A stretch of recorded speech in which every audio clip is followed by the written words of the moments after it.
بالله من الشيطان الرجيم. بسم الله الرحمن الرحيم. الحمد لله رب العالمين الرحمن الرحيم مالك يوم الدين. إياك نعبد وإياك نستعين. اهدنا الصراط المستقيم صراط الذين أنعمت عليهم غير المغضوب عليهم ولا الضالين. آمين. السلام عليكم ورحمة الله وبركاته. Alhamdulillah Rabbil Alamin. Allahumma salli wa sallim ala Sayyidina Muhammadin miftahi babi rahmatillah adada ma fi ilmillah, salatan wa salaman daiman mutalaziman bidawai mulkillah wa ala alihi wa sahbihi wa man wala ma ba'du. Subhanak la ilma lana illa ma 'allamtana innaka antal alimul hakim. Rabbi israh li sadri wa yassir li amri wahlul 'uqdatam min lisani yafqahu qawli wa saddid lisani wa hdi qalbi bihaqqi sayyidina Muhammadin sallallahu alaihi wa alihi wasallam. Ya man huwa fi 'uluwihi kain, ya man huwa fi fali hamid, ya man huwa fi majdihi matin. Allahumma akrimna bi nuril fahmi wa akhrijna min zulumatil wahmi warzuqna النبيين وحفظ المرسلين وإلهام ملائكة المقربين. ربنا زدنا علما وفهما وعقلا يا أكرم الأكرمين بحق سيدنا محمد خاتم الأنبياء والمرسلين يا رحمن يا رحيم. وصلى الله على سيدنا محمد وعلى آله وصحبه وبارك وسلم والحمد لله رب العالمين. قال المصنف رحمه الله ورضي الله تعالى عنه وأرضاه ونفعنا به وبعلومه وأمدنا بأسراره وأعادنا من بركاته في الدارين. رضي الله عنكم. يجوز ترك استقبال القبلة في حالتين: في صلاة شدة الخوف في نافلة سفر المباح سواء أكان سفرا طويلا أم قصيرا، وتارة يكون ماشيا وتارة يكون راكبا. نعم. Alhamdulillah, puji syukur kehadirat Allah, salawat salam teriring kepada junjungan mulia Nabi tercinta Sayyiduna wa Maulana Muhammad sallallahu alaihi wa alihi wa barak wasallam, beserta seluruh kerabat beliau, sahabat beliau dan umat beliau. Ya, sama-sama kami muliakan seluruh imam Masjid Al-Amin, pengurus, muadzin, hadirin hadirat wa insyaallah dirahmati Allah Subhanahu wa taala. Masih membahas tentang syarat salat yang nomor 2, yaitu istiqbalul kiblah, menghadap ke kiblat. Boleh solat tidak menghadap ke kiblat itu di dalam 2 keadaan. Artinya solat kita tidak menghadap ke kiblat dibolehkan di 2 keadaan. Yang pertama, fi sholati syiddatil khauf, yaitu ketika melaksanakan sholat khauf, sholat takut, baik dalam konteks peperangan, biasanya menghadap ke arah musuh sehingga bisa mengetahui gerak-gerik musuh, sehingga sholat khauf ini tidak diwajibkan harus menghadap ke kiblat. Dan bukan hanya terkait sholat khauf itu hanya peperangan, bisa juga di saat lagi sholat di masjid ada gempa bumi, ma'adzallah. Nah, kita di dalam ilmu fikih dikasih pilihan. Yang mau teruskan sholat di masjid, ya tafadhal. Tapi yang mau lari keluar juga diizinkan. Nah, ketika orang itu lari dari masjid, keluar dari masjid dalam keadaan masih sholat karena gempa bumi misalnya, jangan niat untuk membatalkan sholat. Tetap dia dianggap sedang sholat. Nah, ketika dia lari tentu tidak menghadap kiblat. Dia lari seperti di Masjid Al-Amin ini kan kiblat menghadap ke sini. Misalnya dia lari di pintu belakang, otomatis dia badannya, wajahnya menghadap berbalik dengan arah kiblat. Dan dia tidak niat membatalkan sholat, itu masih tercatat sholat. Nanti sudah dapat tempat yang aman, dia melanjutkan sholat tadi. Nah, itu kajian dibahas di dalam kitab fikih. Ya, jadi sholat khauf itu keadaan tersebut boleh tidak menghadap kiblat, dan itu di sholat wajib sekalipun. Yang kedua, yang boleh kita sholat tidak menghadap ke arah kiblat, sholat sunnah ketika melakukan safar yang mubah, bukan safar haram. Baik itu safar tawil, yaitu marhalatain, atau kurang lebih sudah dibolehkan sholat qasar, ya, atau safar qasira. Nah, ketika safar sholat sunnah itu boleh tidak menghadap kiblat ketika sedang safar. Tapi kalau di tempat mukim nggak boleh. Itu juga tidak menghadap ke kiblat keadaan di atas kendaraan, ya kita sholat sesuai arah kendaraan, bukan arah kiblat ketika safar. Tapi pengen sholat sunnah, silakan sholat sunnah tanpa harus menghadap ke arah kiblat, ya, baik safar tawil, marhalatain, atau safar qasir. Nah, di dalam perjalanan itu ada kalanya dalam keadaan jalan kaki, mungkin mendaki gunung, pengen sholat dia, saking rajin sholat, pengen sholat sunnah lagi mendaki gunung. Maka dalam keadaan dia suci, dalam keadaan berwudu, sebagaimana syarat-syarat sholat lainnya itu terpenuhi, dia sholat sambil jalan boleh, dan jalannya tentu tidak menghadap kiblat, karena dia ikut arah mendaki gunung tadi, ya, masyian, dengan catatan dia hindari jangan sampai menginjak najis, ya. Nah, nanti dirinci di situ, ada dia punya cara, tidak asal jalan, ada caranya diterangkan di kitab ini. Bagaimana cara sholat sunnah berjalan itu bagaimana? Ada juga yang sholat sunnah dalam keadaan safar di atas kendaraan. Kalau di atas kendaraan, dia mengikuti arah kendaraan atau tempat duduk yang sudah disediakan. Nah, ini dua keadaan diperbolehkan kita sholat tidak menghadap ke kiblat.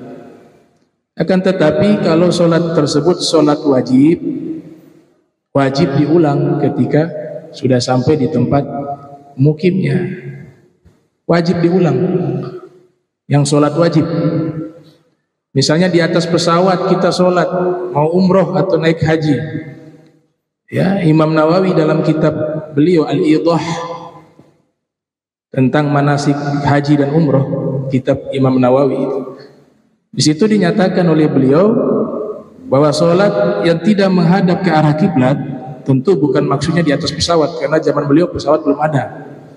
Tapi beliau jelaskan kalau kita sholat wajib tidak menghadap ke kiblat dalam keadaan safar, ya, maka ketika sampai di tanah suci, sholat yang tadi itu yang tidak menghadap ke kiblat, sholat wajib diqodho.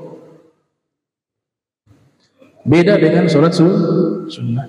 Nah, ini cara yang paling selamat. Cara yang paling selamat. Fa idza kana masyian yajibu istiqbalul kiblati fi arba'ati arkanin. Nah, di sini dikasih keterangan. Ketika seseorang sholat dalam keadaan berjalan, tadi sholat sunnah, ya, sholat sunnah, maka yang wajib dia lakukan menghadap ke kiblat di 4 rukun saja. Jadi kewajiban menghadap kiblat tetap diwajibkan bagi yang sholat berjalan, tapi di 4 rukun saja, yaitu di saat takbiratul ihram, dia mendaki gunung. Waktu takbir itu diusahakan menghadap kiblat. Allahu Akbar. Setelah itu dia jalan. Ya, ini cara sholat sunnah dalam keadaan berjalan. Kan? Dia daki lagi itu gunung.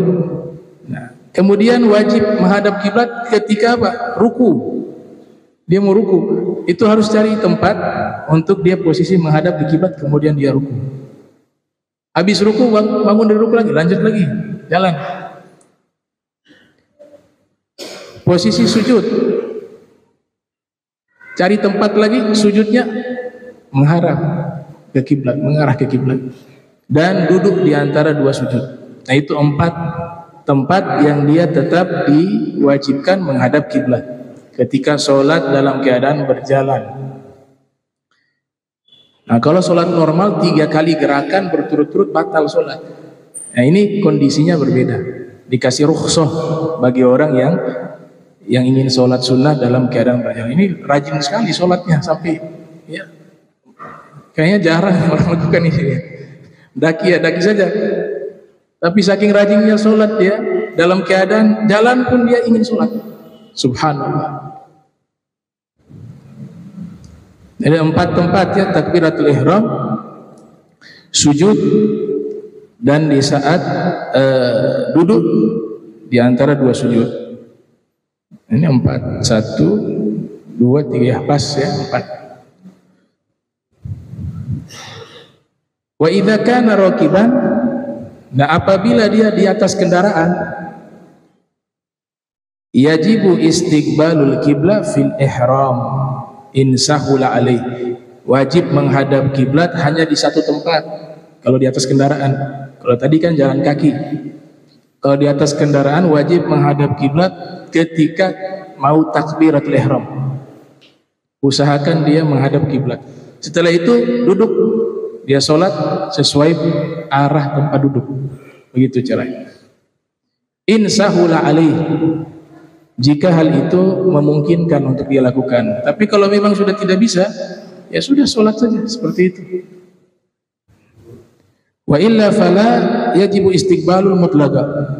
Nah, seandainya ini dilakukan dan konteksnya sholat wajib, maka dia harus mengqadha sholat tersebut. Karena sholatnya syaratnya tidak terpenuhi, yaitu mengarah ke kiblat. Tapi dia sholat menghormati waktu. Ada satu sholat namanya ihtiramul waqt, sholat menghormati waktu. Sudah tiba waktu sholat, dia hormati waktu sholat, dia sholat ya. Seandainya waktu itu dia meninggal dunia, ini salah satu fadilah sholat menghormati waktu. Dia meninggal dunia pada waktu itu, sholatnya itu sudah dianggap sebagai sholat yang sah, walaupun ada syarat-syarat yang belum terpenuhi. Nah, karena dia sudah menghormati waktu sholat.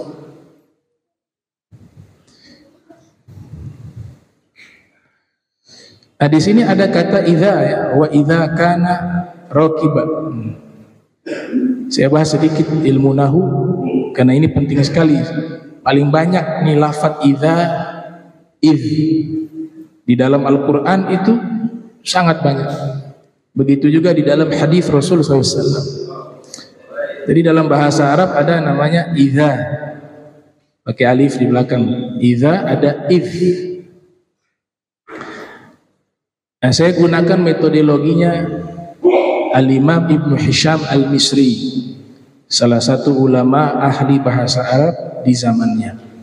Ya, beliau saking pakar di bidang bahasa Arab, itu Ibnu Khaldun yang lahir tahun 732 Hijriah, wafat 808 Hijriah, mengatakan mazilna nahnu bil Maghrib nasma'u annahu dhahara bi Misr alimun bil Arabiyyati yuqalu lahu Ibnu Hisham anha min Sibawi. Kata Ibnu Khaldun, kami berada di Maghrib, di Maroko dan sekitarnya. Kami mendengar bahwa muncul salah satu tokoh ulama besar ahli bahasa Arab di Mesir, dipanggil dengan nama Ibnu Hisham. Nah, beliau ini lebih ahli dalam bidang ilmu nahu melebihi Imam Sibawi. Nah, Imam Sibawi ini salah satu tokoh yang sangat pakar dan punya pengaruh besar di dalam perkembangan ilmu nahu. Uniknya beliau bukan orang Arab, orang Persia, asli orang Persia, tapi menjadi salah satu tokoh ulama pakar bahasa Arab dunia di zamannya.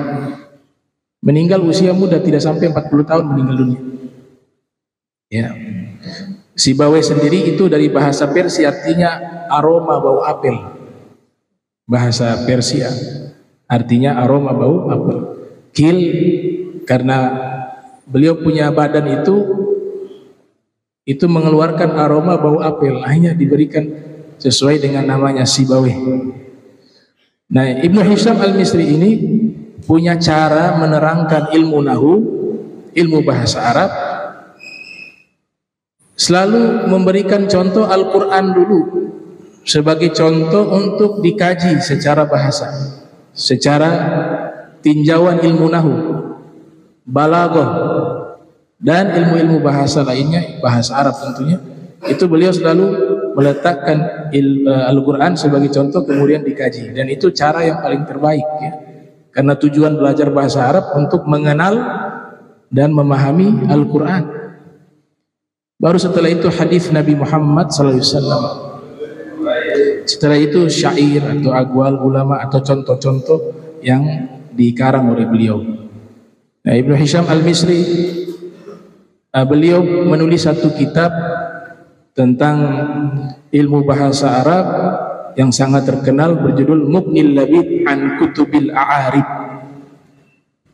Dan beliau, kitab tersebut beliau tulis tujuannya untuk membahas ilmu bahasa Arab. Tapi karena contohnya banyak diambil dari Al-Quran, maka mirip-mirip kitab tafsir Al-Quran. Ada ulama yang meminta kepada beliau, kenapa tidak menulis kitab tafsir Al-Quran? Kata beliau, Al-Mughni Yughni, ya kitab Mughni Labib sudah cukup menjadi kitab tafsir, karena contohnya Al-Quran, kemudian dikaji secara bahasa. Nah, itu yang saya gunakan untuk memahami ilmu bahasa Arab, ilmu nahu. Biasakan menggunakan contoh Al-Quran. Dalam Al-Quran lengkap, contoh secara kebahasaan itu lengkap, ada semua di situ. Dan ini beliau ini luar biasa punya kelebihan. Ibnu Hisham memiliki kelebihan, salah satu ulama yang sangat paham setiap huruf-huruf hijaiyah. Bukan arti ya, nilai-nilai filosofi yang ada di setiap huruf itu beliau paham. Disebut ma'ani al-huruf, ilmu-ilmu ma'ani huruf. Contoh ya, beliau pernah terangkan tentang huruf mim, lam, kaf. Mim, lam, kaf. Beliau mengatakan bahwa setiap kosakata bahasa Arab yang terdiri dari mim, lam, kaf itu memiliki makna buah wasultah, kekuatan dan otoritas. Semua kosakata yang menggunakan huruf mim, lam, kaf dan dia menjadi satu kosakata dari 3 huruf itu, maka maknanya pasti berkonotasi kekuatan atau otoritas, kekuasaan. Misalnya malaikat bahasa Arabnya apa? Malakun. Malakun, huruf mim, lam, kaf. Malaikat kuat,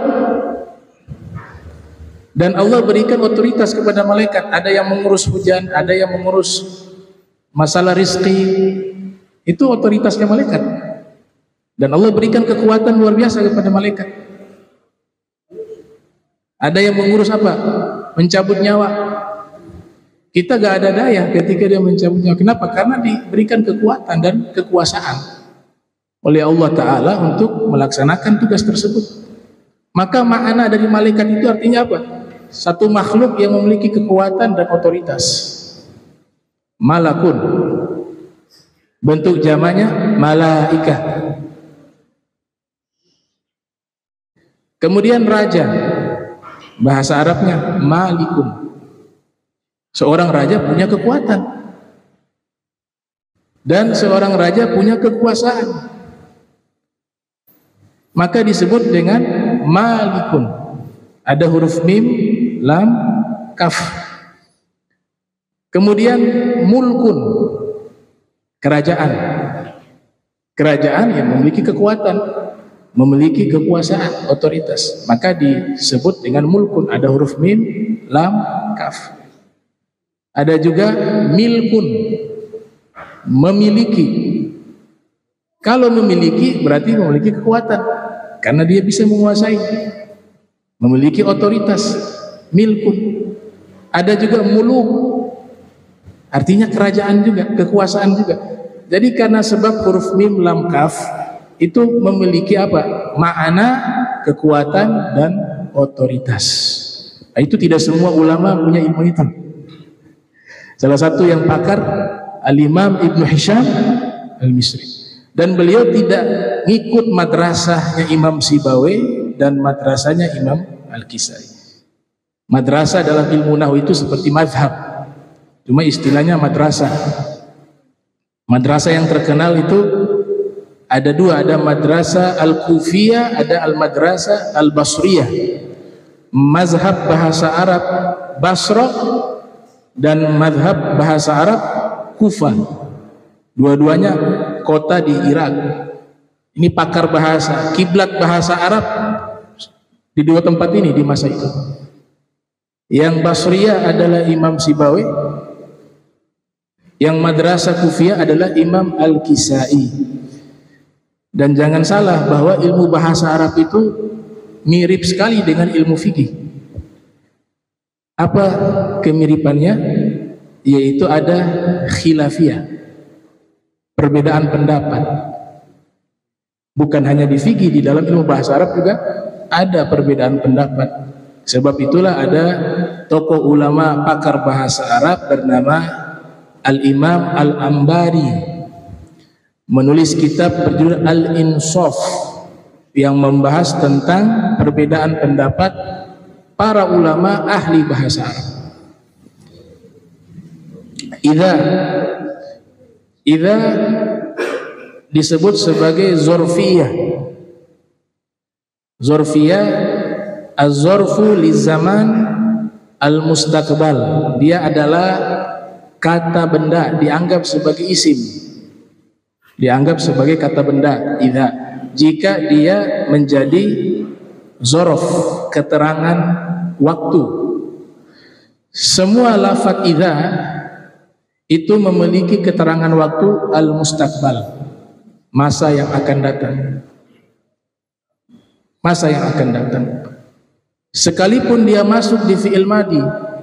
Fi'il madi itu kata kerja masa lampau. Tapi ketika ada idza, maka maknanya akan menjadi masa akan datang, mustaqbal. Itu fungsinya idza. Dan idza ini hanya bisa masuk di al-jumlah al-fi'liyah, yaitu kalimat yang terdiri dari kata kerja. Dia tidak bisa masuk ke kalimat yang terdiri dari kata benda jika idza ini difungsikan sebagai zorof zaman, yaitu kata benda yang menerangkan tentang waktu. Saya ambil contoh. Kita ambil contoh pakai manhajnya Ibn Hisham, Al-Quran. Dalam Al-Quran itu ada ayat, فَإِذَا قَرَأْتَ الْقُرْآنَ فَاسْتَعِذْ بِاللَّهِ مِنَ الشَّيْطَانِ الرَّجِيمِ. Fa'idha, maka apabila, idha artinya apabila, qara'ta, kamu membaca Al-Quran, maka mintalah perlindungan kepada Allah dari syaitan yang terkutuk. Fa'idha qara'ta, qara'ta ini kalau kita mengkaji ilmu nahwu itu adalah fi'il madi, kata kerja masa lampau. Tapi ketika ada idza terlebih dahulu, maka qara'ta ini berubah menjadi kata kerja masa akan datang. Sehingga kalau menerjemahkannya itu adalah, maka apabila kamu akan membaca Al-Quran, maka mintalah perlindungan kepada Allah dari godaan syaitan yang terkutuk. Dia merubah waktu, masa lampau menjadi masa depan. Di ayat yang lain, nah, idza kumtum ila sholati faghsilu wujuhakum wa aydiyakum ilal marafiq wamsahu bi ru'usikum wa arjulakum ilal ka'bain. Nah, ada idza apabila, kumtum fi'il madi juga, kalian ingin mendirikan sholat, maka ada huruf fa. Biasanya idza ketika dia difungsikan sebagai keterangan waktu, setelahnya itu ada fa.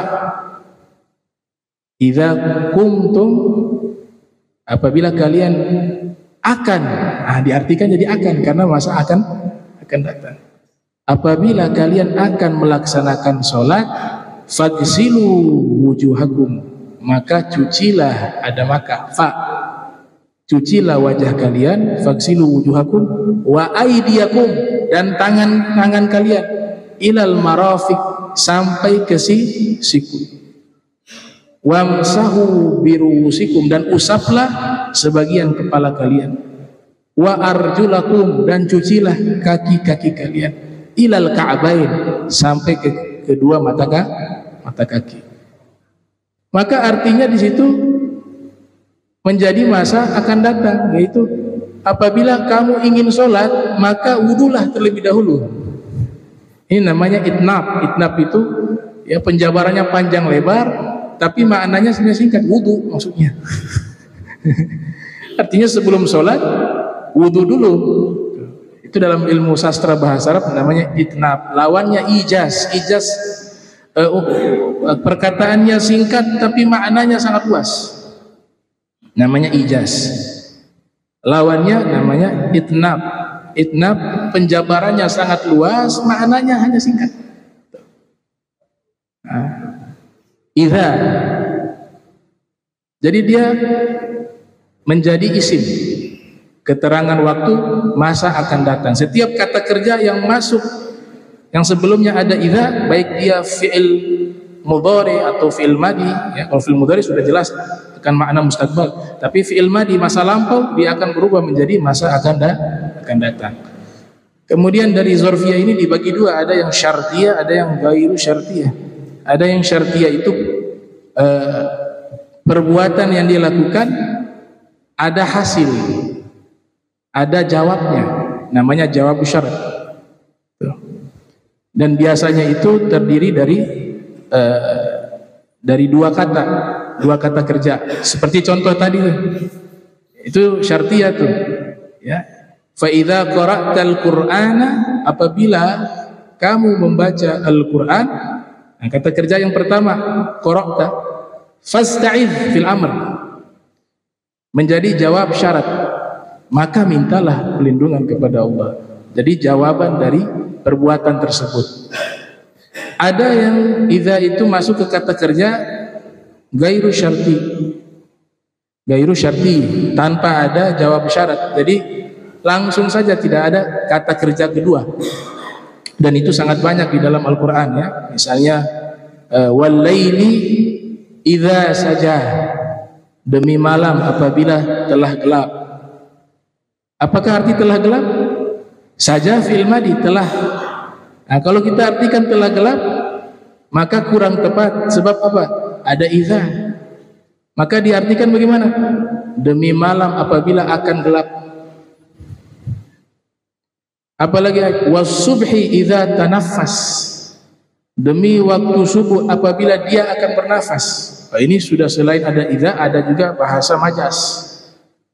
Bernafas di situ bukan waktu subuhnya, tapi orang-orang biasanya bangun di waktu itu mereka bernafas. Ada juga wal-laili idza yaghsha wan nahari idza tajalla. Banyak sekali dalam Al-Qur'an idza banyak. Wal-laili idza yaghsha masuk ke fi'il mudhari. Demi malam apabila dia telah menutupi, dan demi waktu siang apabila dia sudah nampak bercahaya. Diartikan pakai idza, akan nampak bercahaya, akan menutupi, gitu. Itu yang pertama ya, idza bermakna zorfiyah. Kemudian idza ini juga bisa berarti fujaiyah. Fujaiyah itu artinya tiba-tiba. Tiba-tiba. Ya. Di Al-Qur'an ada itu contoh. Idza fariqun minhum yakhshunan nasa ka khasyatillahi aw ashadda khasyatan. Tiba-tiba ada sekelompok dari mereka atau sebagian orang dari mereka, orang-orang munafik, mereka takut kepada manusia sebagaimana mereka takut kepada Allah. Bahkan mereka lebih takut kepada manusia daripada Allah. Nah itu idza artinya apa? Tiba-tiba ada sebagian manusia yang mereka takut kepada manusia sebagaimana mereka takut kepada Allah, bahkan lebih takut mereka kepada manusia melebihi Allah. Itu diceritakan dalam Al-Quran. Ini adalah orang-orang munafik. Nah itu idza artinya sudah berubah menjadi apa? Fujaiyah, tiba-tiba. Menjadi arti tiba-tiba. Nah itu idza. Kalau if beda lagi, artinya ketika. Ketika. If zorfiyah, az-zorfu li zaman al-madi. Nah, kalau if kebalikannya, ketika ada if setelahnya kata kerja, maka memiliki makna keterangan waktu masa lampau. Baik dia masuk di fi'il madi maupun fi'il mudhari, kata kerja masa lampau atau kata kerja yang akan dilakukan pekerjaan tersebut, atau bisa dikatakan kata kerja yang akan dilakukan mustaqbal. Tapi kemasukan if dia merubah keterangan waktu menjadi masa lampau. Dan if ini bisa masuk kepada al-jumlatu al-fi'liyah dan al-jumlatu al-ismiyah. Bisa masuk ke kalimat yang terdiri dari kata kerja dan juga bisa masuk ke kalimat yang terdiri dari kata benda. Berbeda dengan idza. Idza hanya bisa masuk ketika menjadi zorof, hanya bisa masuk ke kalimat yang terdiri dari kata kerja.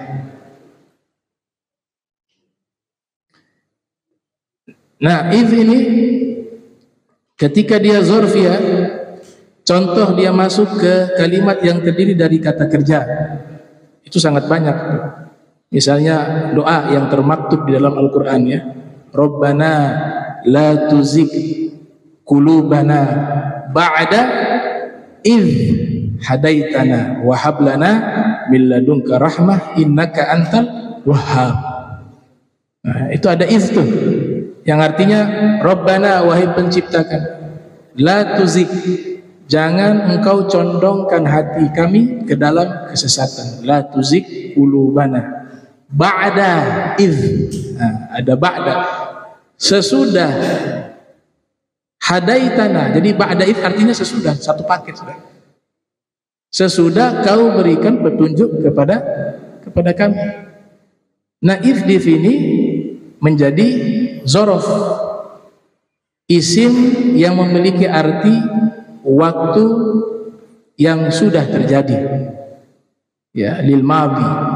Nah ini dia masuknya di mana? Di kalimat yang terdiri dari kata kerja, karena setelah if hadaitana itu kata kerja dari kata hada, artinya apa?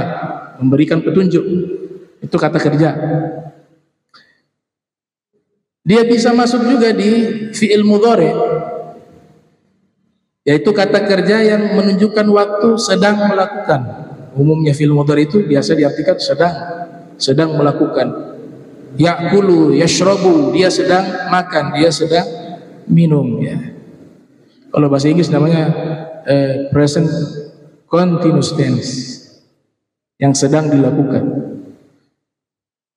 Nah, tapi ketika ada if di awal, Maka sekalipun itu kata kerja yang memiliki arti waktu sedang melakukan, dia berubah menjadi telah.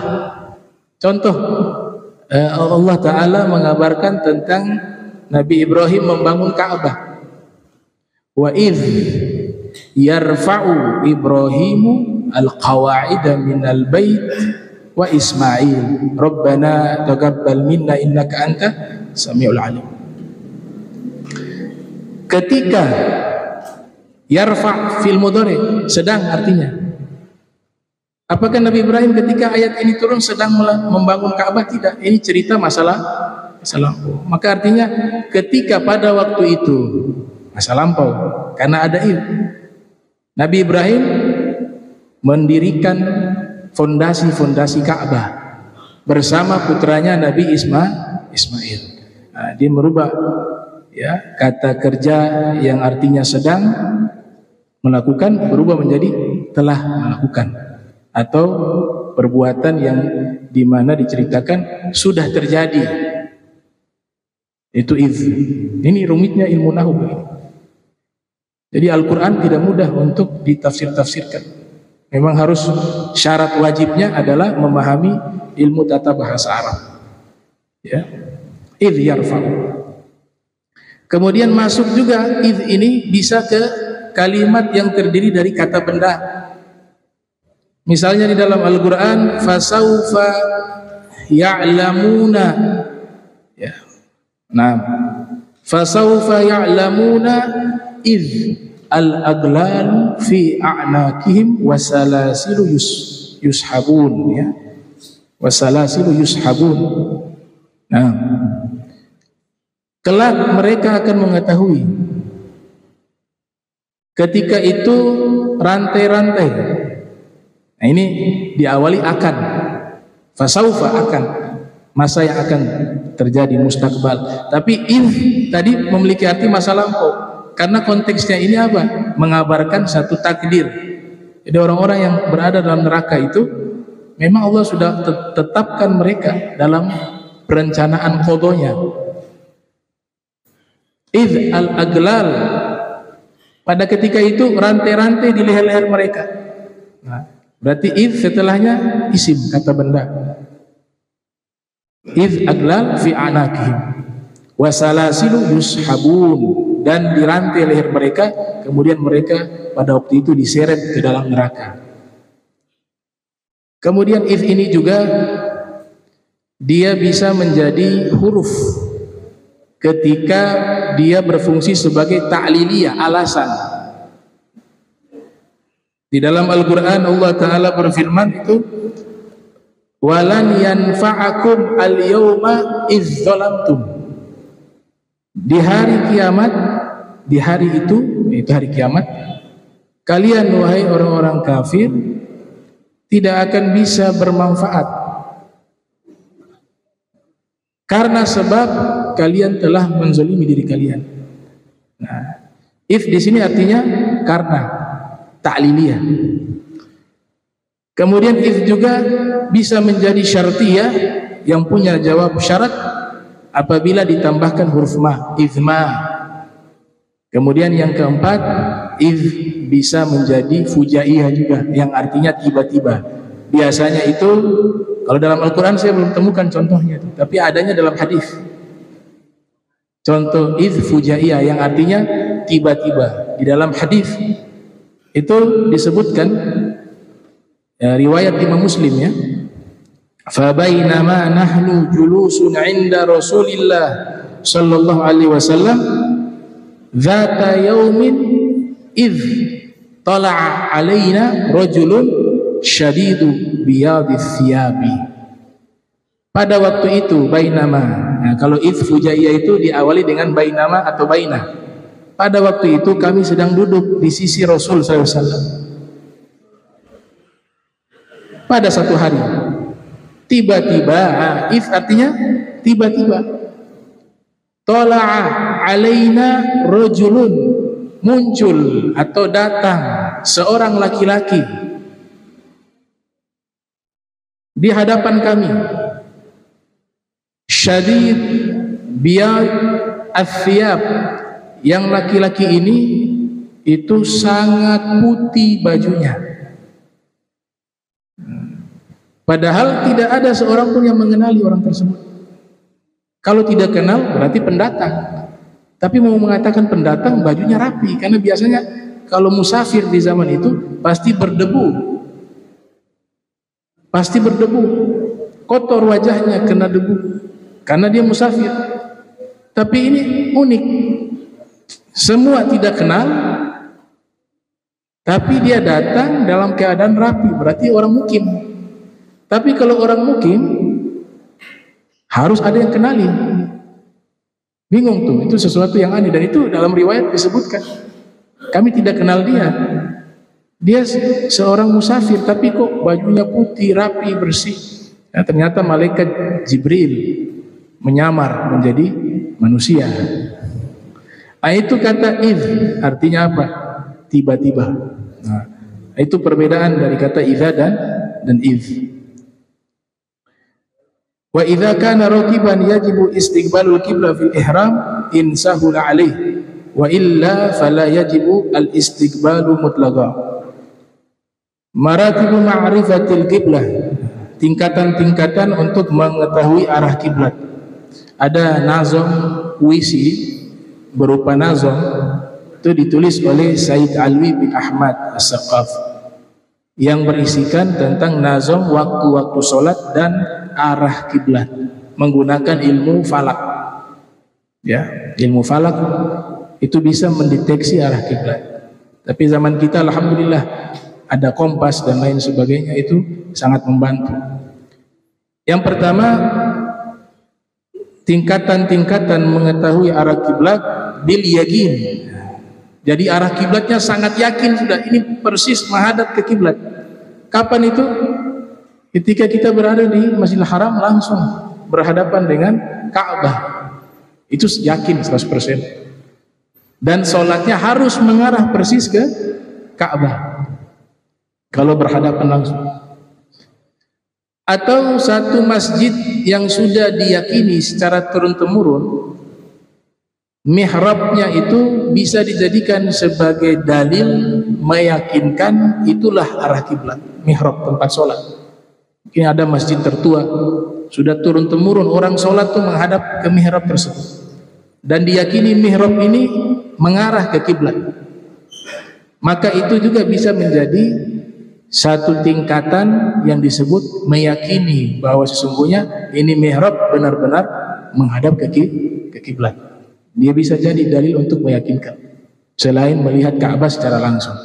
Kayak di sini mengatakan bil yakin ai al ilm binahwi ru'yatin lil kiblah. Yang kedua, kalau kita ragu lagi arah kiblat kemana, maka cara yang kedua untuk mengetahui arah kiblat yaitu bi khabari thiqatin an ilmin, mendapatkan berita dari orang yang terpercaya, yang memiliki ilmu. Jadi diberitahukan sama orang arah kiblatnya ke sini. Ya sudah, kita percaya, sudah ikut. Itu bisa jadi rujukan untuk sholat menghadap ke kiblat jika kita tidak menemukan arah kiblat. Yang ketiga, al-istihadu bil busolati au ghairi dzalika. Kita berusaha mencari arah kiblat dengan menggunakan busolah kompas. Sekarang aplikasi banyak tuh kompas arah kiblat. Ya. Bahkan sejadah juga ada tuh yang pakai kompas. Ya, ini ada tidak ya? Ada. Nah, sejadah yang ada gambar Ka'bah ini, yang sebagian ulama tidak menyukai, karena Ka'bah itu simbol agama Islam, diletakkan di lantai, ya kan? Simbol. Wa may yu'azzim sya'airillah fa innaha min taqwal qulub. Tapi kita enggak bicara haram halal, enggak, itu adab sebagian ulama. Adab sebagian ulama yang mereka menjaga betul-betul simbol-simbol agama. Di antaranya Ka'bah itu simbol agama. Nah, kalau ada lukisan Ka'bah di sajadah, di karpet misalnya, kemudian diletakkannya di mana? Lantai. Kadang orang jalan injak. Itu. Sampai seperti itu adabnya para aulia sholihin, ya. Apalagi Nabi Muhammad SAW. Wah, mereka lebih jaga adab kepada Rasul Muhammad SAW. Ya, bahkan ayat khusus mengajarkan adab di surat Al-Hujarat. Allah didik akhlak orang-orang yang hidup bersama Nabi. Ya ayyuhalladzina amanu la tarfa'u aswatakum fawqa sautin nabi wa la tajharu lahu bil qawli ka jahri ba'dikum li ba'din an tahbata a'malukum wa antum la tash'urun innal ladzina yabudduna aswatahum 'inda rasulillah ulaika alladzina imtahana Allahu qulubuhum littaqwa lahum maghfiratun wa ajrun 'adzim innal ladzina yunadunak min wara'il hujarat aktsaruhum la ya'qilun law annahum sabaru hatta takhruja ilaihim lakana khairan lahum wallahu ghafurur rahim. Itu kan Allah didik adab kepada simbol agama yang terbesar, yaitu Nabi Muhammad SAW. Kalau bicara di hadapan Nabi jangan keraskan suara. Subhanallah, jangan keraskan suara, harus suara kalian itu di bawah suara Nabi. Sampai ayat ini turun, orang-orang terdekat yang selalu sehari-hari bergaul dengan Rasul Muhammad SAW itu kadang-kadang bicara Nabi gak dengar. Nabi katakan, bul, katakan, kayak bisik-bisik. Kenapa? Mereka takut masuk ke ayat tersebut, suara kita lebih tinggi dari suara Nabi, lebih keras dari suara Nabi. Allah katakan seluruh amalan kalian terhapus. Angkat suara saja. Antahbata a'malukum wa antum la tash'urun. Semua amalan kalian terhapus sedangkan kalian tidak menyadarinya, tidak merasakannya. Kemudian Allah puji, sesungguhnya orang-orang yang memelankan suara mereka di hadapan Nabi Muhammad SAW, nah, mereka itu adalah orang-orang yang memang dalam hatinya ada taqwa kepada Allah Ta'ala. Bagi mereka adalah pengampunan dari Allah dan juga pahala yang besar di sisi Allah Subhanahu wa Ta'ala. Lanjutannya, saya singkat artinya biar tidak lama. Lanjutannya apa?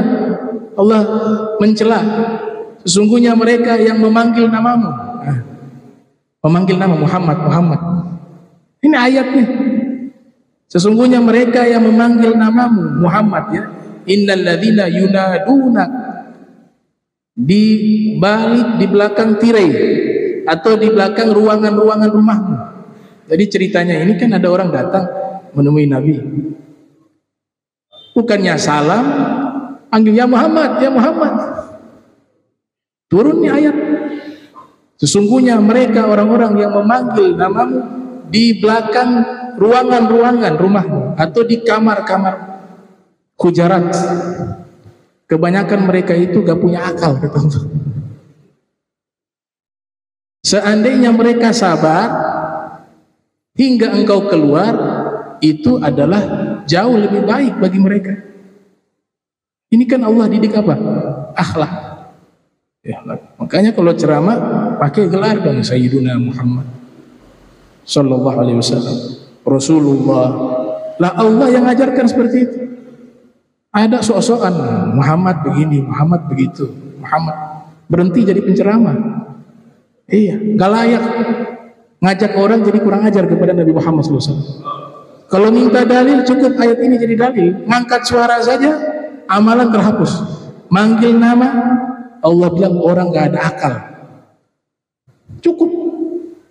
Kalau mau dalil lebih banyak lagi, ada hadisnya, ada ayat. Tapi ayat ini cukup sebagai pendidikan bahwa kita harus menaruh hormat, memuliakan, mengagungkan Nabi Muhammad Sallallahu Alaihi Wasallam. Nah. Kemudian yang keempat, taqlidul mujtahid idza ajaza anil ijtihad, yaitu mengikuti orang yang sudah beristihad, sudah mencari arah kiblat. Kita gak perlu repot lagi, sudah ada orang yang beristihad, oh arah kiblatnya ke sini. Tadi saya sudah usaha cari tahu, oh sudah kita ikut dia saja, selesai. Jika kita tidak mampu beristihad. Kemudian jika kita sudah berusaha mencari tahu arah kiblat, tapi kita sendiri bingung, ini benar tidak ya kiblatnya ke sini ya? Berarti masih ragu nih. maka dikatakan sudah tetap sholat sesuai dugaan dia, tapi nanti sholatnya diqadha setelahnya karena sholatnya masih ragu. Jadi sholat ragu arah kiblat itu nanti kalau sudah meyakinkan arah kiblatnya wajib diqadha, kecuali kita yakin oh ini arah kiblatnya ke sini, sholat. Kan banyak kasus tuh kan, pendatang nggak pakai nanya masuk musola, bingung nih arahnya mana, nggak ada mihrab. Kalau ada mihrab kan tahu simbol imam arah kiblatnya ke sana. Kalau musola kan tidak, ya sholat. Ternyata datang jamaah yang memang mukim di situ, arah kiblatnya berlawanan. Yang ini pendatang sholat ke sana, mereka sholat ke sini. Ya berarti dia bagaimana? Wajib ulang sholat, qadha. Karena jelas-jelas melawan arah kiblat. Nah kalau kita ragu, kita diwajibkan ragu nih, ketika ragu arah kiblat kemana, itu tetap setiap sholat harus cari tahu arah kiblat itu kemana, sebagaimana maratib yang sudah diterangkan pertemuan lalu. Nah jika di sholat pertama kita beristihad arah kiblatnya ke arah sini misalnya, tahu-tahu di sholat kedua berubah istihad kita, kayaknya bukan di situ, arahnya ke sini ulang. Yang pertama ke timur, yang kedua ke barat, misalnya begitu. Maka istihadnya itu yaitu amila bitsani wal qada lil awal, yaitu dia mengamalkan yang kedua. Arti yang kedua itu yang menjadi hukum. Salat pertama tadi karena istihadnya berubah, salat pertama itu disuruh qada. Salat kedua dia sudah yakin bahwa arahnya ke sini, maka yang salat kedua itulah tidak perlu diqada. Kalau yakin, ya, yakin arah kiblatnya. Dan juga memang tidak ada orang yang kasih tahu, orang yang memang tinggal di situ.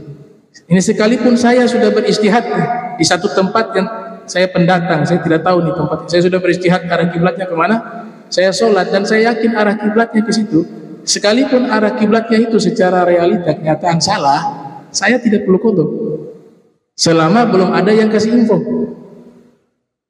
Ya, tapi kalau dia sudah sholat, apalagi dia 5 waktu ya, 5 waktu di satu tempat, dia sholat subuh, istihad, dia sudah istihad, kiblatnya ke sini, dia sholat subuh, sholat zuhur, asar, maghrib, pas dia mau pulang kembali ke kampung halaman, ada orang yang mukim lihat, kita sholat sama-sama ya, ternyata sholatnya tadi kiblatnya salah, nah gimana?